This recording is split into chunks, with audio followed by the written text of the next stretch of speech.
Kicked out for refusing the family business I lived in, my car built software for small businesses and turned it into my own company. What do you want to do?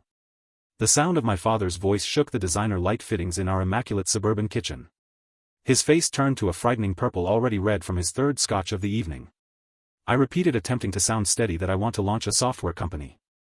I've created a prototype already. This platform is beneficial to small enterprises. He slammed his glass flat and said, absolutely not. We didn't pay for your Stanford degree so you could waste your life on some pipe dream. You're joining the family business. End of discussion.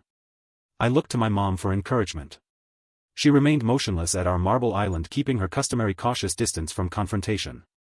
It gleamed on her wrist, the diamond tennis bracelet I'd given her for Christmas, purchased with my earnings from covert freelance coding assignments. Mom, I attempted. You've seen how many small businesses are struggling with digital transformation. My platform could really help. She groaned and looked at her manicure. Ethan, she said. Your father's right. This tech obsession of yours, it's not practical. Sterling Enterprises needs you. The company's been in the family for 3 generations. In reality, they meant that our family's industrial supply company Sterling Enterprises was failing. They needed my programming expertise to update their antiquated system so they could compete in a market that was digitizing quickly. But my aspirations were loftier. When I said, I'm not asking for money, I have savings. I just need some time. My dad said, I'll laugh. You want time to play with computers while real businesses are at stake? While your sister is already making partner at her law firm? Yes, Claire, my ideal elder sister. The benchmark by which all of my shortcomings were evaluated was Harvard Law, the youngest partner in her firm's history, and she was married to a physician. I insisted, this isn't playing. I've already got interest from potential clients. Small businesses need affordable software solutions and the big tech companies aren't serving them. My platform was chilled by my father. Just inches from my head the glass broke against the wall. My father yelled enough as liquor trickled down the pricey wall covering. You have a choice: join Sterling Enterprises on Monday or get out. See how long you last without our support. Despite flinching at the sound, my mother remained silent. She didn't. I glanced at both of them, my mother averting my gaze, my father shaking with anger. The choice I made would alter everything. Remarkably composed, I got up and said, I choose out. What, I'm leaving? Good luck modernizing Sterling Enterprises without me. You ungrateful. I was on my way upstairs when my father began to approach me. This was a moment I had anticipated.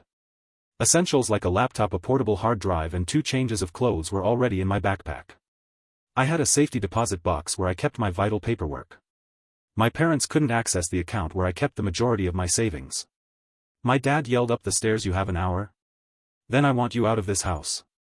I retrieved my favorite hoodie, my emergency pack, and a final glance at my childhood bedroom. My trophies from coding competitions, science fair prizes, and the framed article about the high school software I created that attracted Stanford's notice were still on the wall. It buzzed on my phone. Finn, my best friend, texted me. Operation Escape still on? Happening now, I responded by typing Plan B initiated. When I initially made the decision to follow my company goals, Finn and I had simulated this situation months prior. I could stay in his tiny flat above his family's eatery until I was able to support myself. My mother eventually spoke as I was about to leave. Ethan, please be reasonable. Your father only wants what's best. No, I interrupted her. He wants what's best for Sterling Enterprises. There's a difference. I left without turning around. It felt unreal the first night in my automobile. I parked on a quiet street 2 blocks away from my parents' house, far enough away that they wouldn't notice me but close enough to keep a solid connection to their fast Wi-Fi network, which I had set up and secured myself. The familiar rhythm of keyboards drowned out the voice in my head that told me I was making a big mistake as I continued to code on my laptop, which shone in the darkness. When Finn handed me food, he remarked, you sure about this? His mother's incredible pad thai. My couch is still available. I shook my head and showed him my workplace, which included a laptop, a power bank for emergencies, and a mobile hotspot for backup internet. I need to stay mobile for now. Can't risk them finding me and trying to force me back. He looked at my computer screen. What exactly are you building? I displayed the interface of my prototype. I call it Smart Start. It's an all-in-one digital platform for small businesses. Point of sale, inventory management, customer relationships, online presence, everything they need to compete in today's market, but simplified and affordable, like what your dad's company needs. Similar but designed for smaller businesses that can't afford enterprise solutions. I reflected on all the neighborhood stores I had witnessed struggle and fail due to their inability to adapt to the digital revolution. There's a huge market being ignored by big tech. Finn gave a slow nod. A cash register from the 1990s and paper order tickets were still in use at his family's eatery. How long until it's ready? Basic version 2 months. I've got most of the core functions working. Just need to polish the interface and add some features. I kept from him the fact that I was also surreptitiously recording every flaw in Sterling Enterprises systems, including every security flaw, inefficiency and lost chance for technological advancement. I was creating it because I knew they would need it someday, not because I was spiteful. They simply weren't aware of it yet. Life fell into an odd pattern. I would work from several coffee shops over the day, purchasing just enough to warrant using their Wi-Fi and space. I would park close to my parents' house at night and utilize their fast internet to upload code and execute intricate tests. Coffee, protein bars and leftovers from Finn's family were my main sources of nutrition. I learned which parking lots were safe to sleep in and which ones to avoid, and I took a shower at a cheap gym membership. Although uncomfortable, it served a useful purpose. I could devote all of my attention to creating Smart Start if there were no outside distractions, no incessant criticism from my father and no passive disappointment from my mother. My sister Claire attempted to step in one weekend. "This is ridiculous, Ethan," she said after finding me at the coffee shop where I usually go. "You're living in your car to prove what, that you can be as stubborn as Dad?" I continued to code without looking up. "I'm building something important. You're throwing away a guaranteed future with the family business," I stated plainly. "The family business is dying. Dad's too proud to admit it. But their systems are ancient. Their processes are inefficient. And their competitors are eating them alive. Then help fix it," I said, finally looking her in the eye. "That's exactly what I'm doing, just not the way they want." She put a big envelope on my table before departing in frustration. $5,000 in cash was found inside, along with the words, "Don't be an idiot. Come home." I upgraded my coding tools and purchased a better laptop with the money. In the second month the breakthrough occurred. A local bookshop, a family-run hardware store and a developing food truck company were among the small businesses who approached me about beta testing Smart Start. They were all having trouble with the same issues that my platform was intended to address. The owner of the bookstore responded, "This is exactly what we need." Following my demonstration of the inventory management system. "QuickBooks is too complicated and the custom solutions are too expensive. How much would this cost?" I gave her a price that made her smile. It was purposefully less than the going rate in order to encourage word of mouth. I had clients that were paying by the third month. Little sums but consistent revenue. Enough to rent a little studio apartment, but I didn't include it in the lease so my parents wouldn't find out. Then came the call that made all the difference. The authoritative business-like voice said, "Is this Ethan Sterling?" "Yes, this is Owen Grant from Zenith Ventures. We've been hearing interesting things about your Smart Start platform." My heart stopped beating. One of the nation's most prominent early-stage investors was Zenith Ventures. "One of our portfolio companies mentioned your solution. Said it's exactly what the small business market needs. Would you be interested in discussing potential investment?" I tightened my hold on my phone as I recalled all the evenings I spent coding in my car, the meals I skipped to gain server time, and the uncertainties and anxieties I had set aside in order to follow this goal. "Yes," I said. "I would definitely be interested." At the time I had no idea that this talk would start a series of events that would not only confirm my vision but also confront my family's financial failures in a way that neither of us could have anticipated.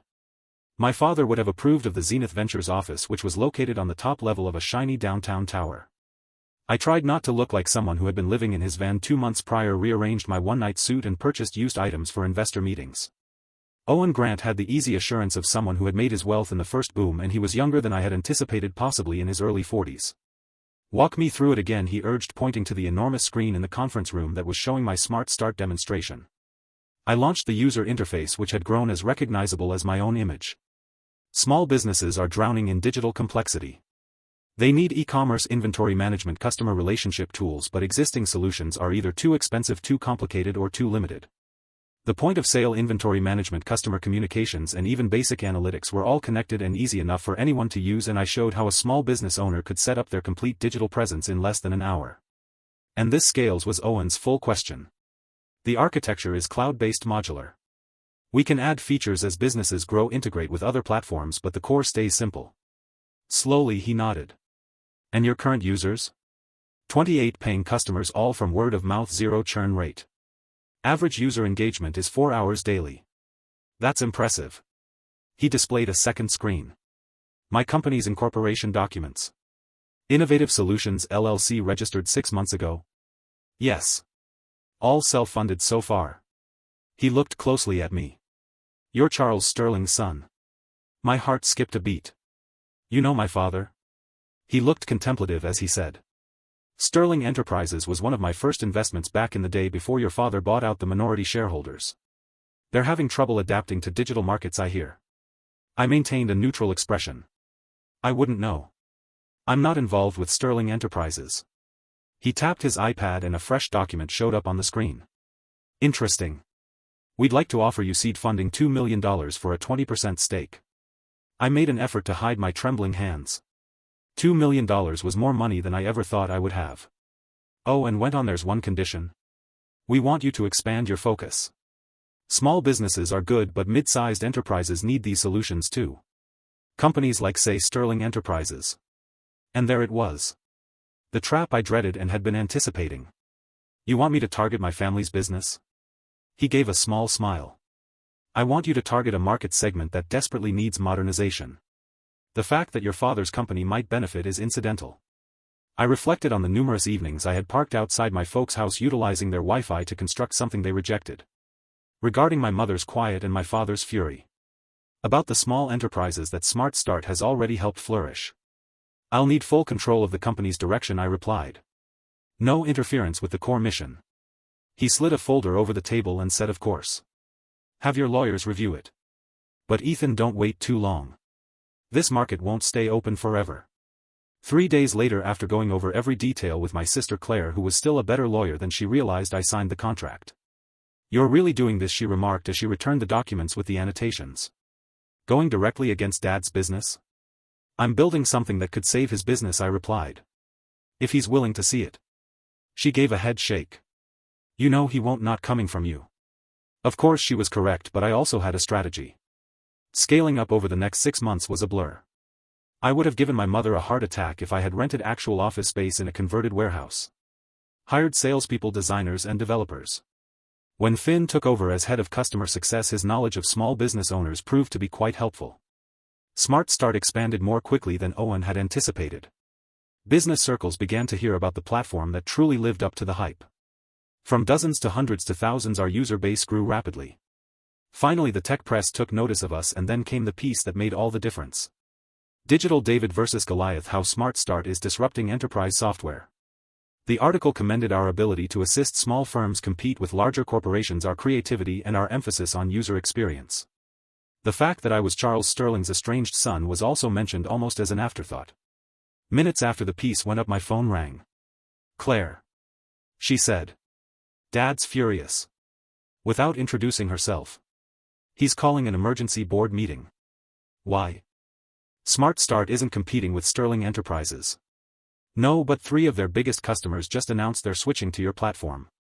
Stunned, I reclined. I hadn't observed that mid-sized organizations were beginning to use Smart Start because we've been so focused on tiny enterprises. There's more, insisted Claire. Their latest quarterly numbers, they're bad, Ethan, really bad. The board is talking about forcing Dad out if he doesn't modernize their systems. I retrieved the public financial information for Sterling Enterprises. The figures were worse than I had anticipated. Within 6 months their stock had fallen 40%. The rate of customer attrition was increasing. They were practically on the verge of going bankrupt due to their antiquated software systems. They need help, I muttered aloud.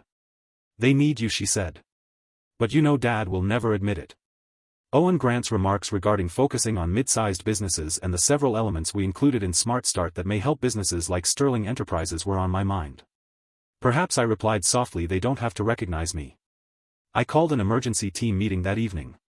I revealed the prototype I had been working on covertly, a new division aimed at larger companies that was based on the Smart Start architecture but had extra capabilities for intricate operations. We're launching enterprise solutions, I said. Finn scowled. I thought we were staying focused on small business. We are. But there's a whole segment of mid-sized companies being crushed between small business agility and big corporation resources. They need what we've built. I neglected to mention that every feature in Enterprise Solutions was created especially to address the issues facing Sterling Enterprises. That I had devoted months to examining their shortcomings and developing fixes for problems they were unaware they had yet.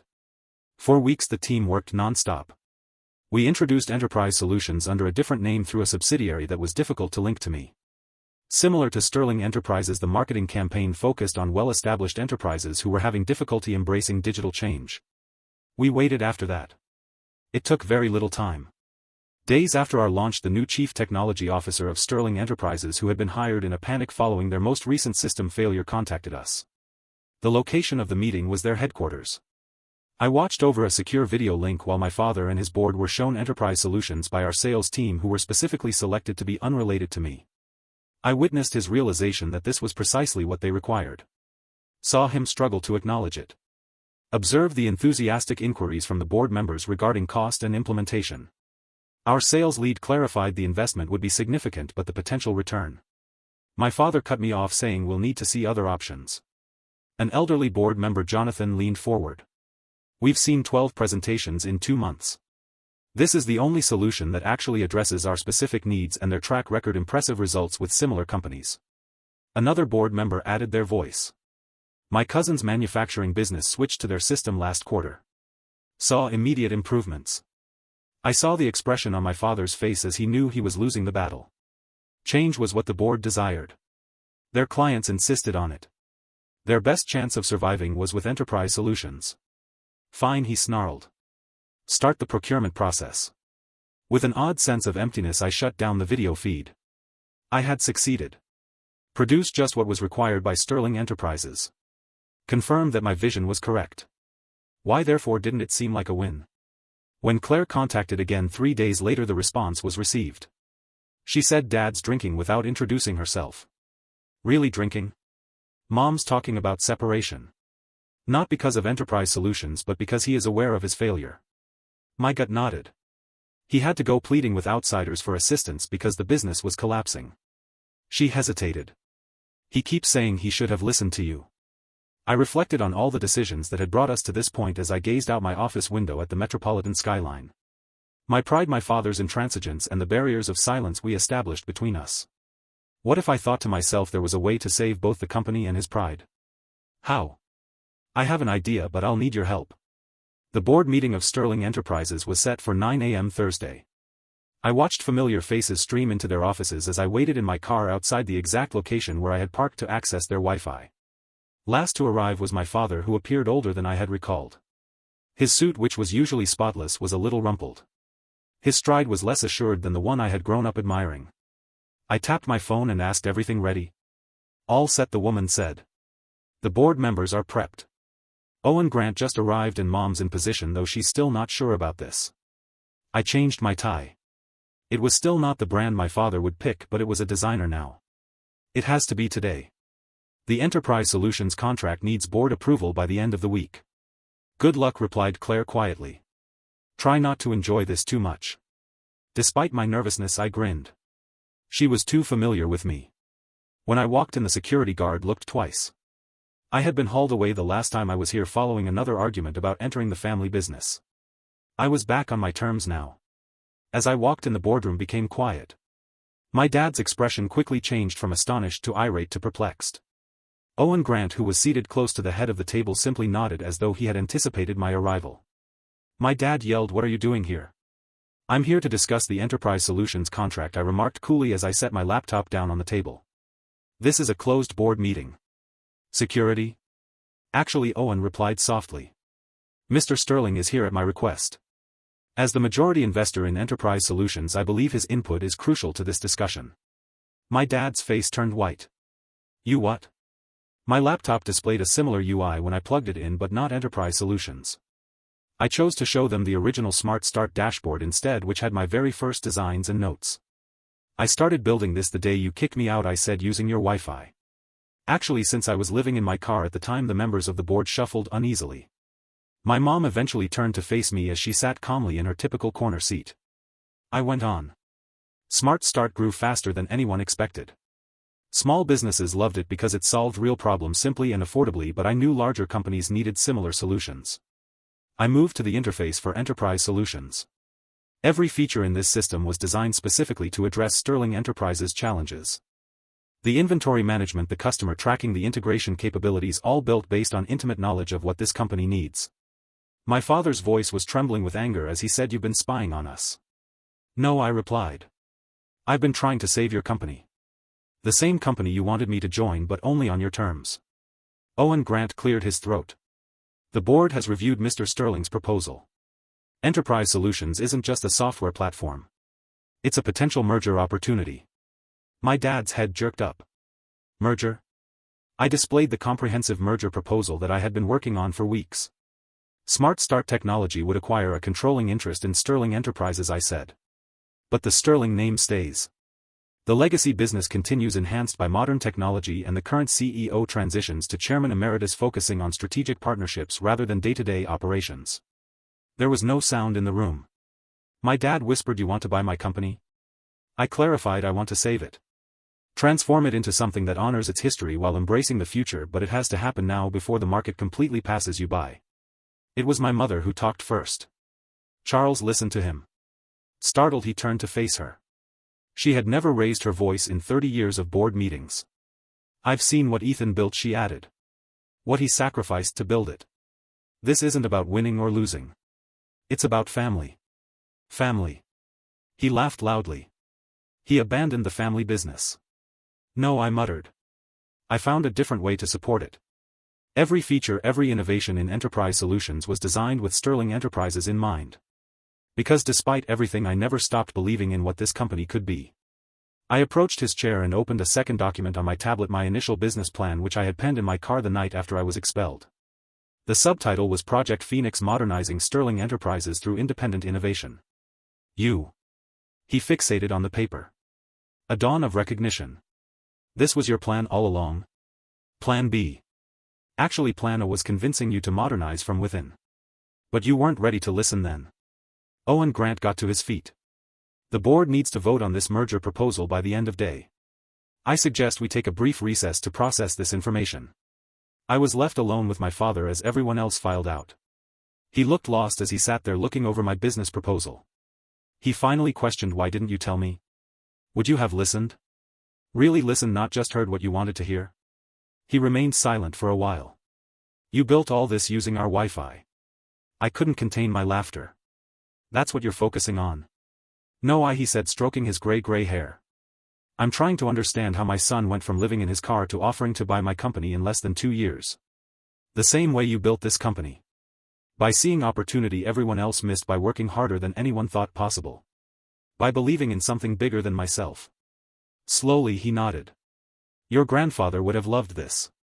You know, he always said the best business lessons come from proving the skeptics wrong. I learned that from you. Actually, all those stories about how you built Sterling Enterprises, how you proved everyone wrong who said it would fail." I took a seat beside him. "I just did it my way instead of yours." The merger was approved by the board in a unanimous vote. After the longest delay of my life, my father cast his vote in favor. The changeover wasn't seamless.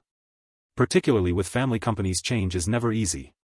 However, Sterling Enterprises started to change gradually. The name was retained, but the brand was updated. My grandfather's fundamental business was maintained, but it was improved using technology to enable it to prosper in the digital era. Sterling's steadiness and Smart Start's inventiveness came together to create something that neither business could have done on its own. After a year, I sat in my father's office, which is now our office, as he had finally agreed to become Chairman Emeritus. The quarterly figures we were examining had surpassed all expectations. "You were right," he abruptly remarked. I raised my head. "About what?" "About everything." He looked directly into my eyes and said, "The technology, the market changes, the need to adapt." He pointed to the table displaying our most recent findings and said I was too proud to see it. Too afraid of losing control. "And now I'm proud of what you built, what we're building together." It buzzed on my phone. Finn sent us a message regarding a possible new acquisition target. Another family firm in trouble that required precisely what we produced. I pulled up the plan and added, "Speaking of building," asking, "What do you think about expanding our enterprise division?" He grinned. The genuine smile I recalled from my early years before anxiety and tension had hardened him. "Tell me more." Later that evening I passed our former residence. There was still a robust Wi-Fi signal. They were unaware that I had changed their system last month. I reflected on that first night in my car, coding under the light of my laptop, driven by resentment, willpower, and the need to prove everyone wrong. I had discovered, however, that success was not about proving others incorrect. It was about establishing your own credibility and creating something so indisputable that even the most ardent doubters had to admit its worth. My mother reminded me to have family supper as my phone chimed once again. These were now routine occurrences, but the discourse had changed from judgment to sincere interest, from criticism to cooperation. I replied back, coming since I couldn't help but send this over the Wi-Fi. She answered right away. Very funny. Your father says bring the new acquisition proposal, and yes, he's actually smiling about it. Thinking of how far we'd come from rejection to reunion made me smile as well. From rivalry to cooperation, from surreptitiously utilizing their Wi-Fi to assisting them in embracing the digital future. Sometimes proving someone wrong isn't the greatest form of retaliation. It's giving them a whole new perspective on what's right. Thank you for watching. For more videos like this, remember to like and subscribe. Also remember to let us know your thoughts below in the comments.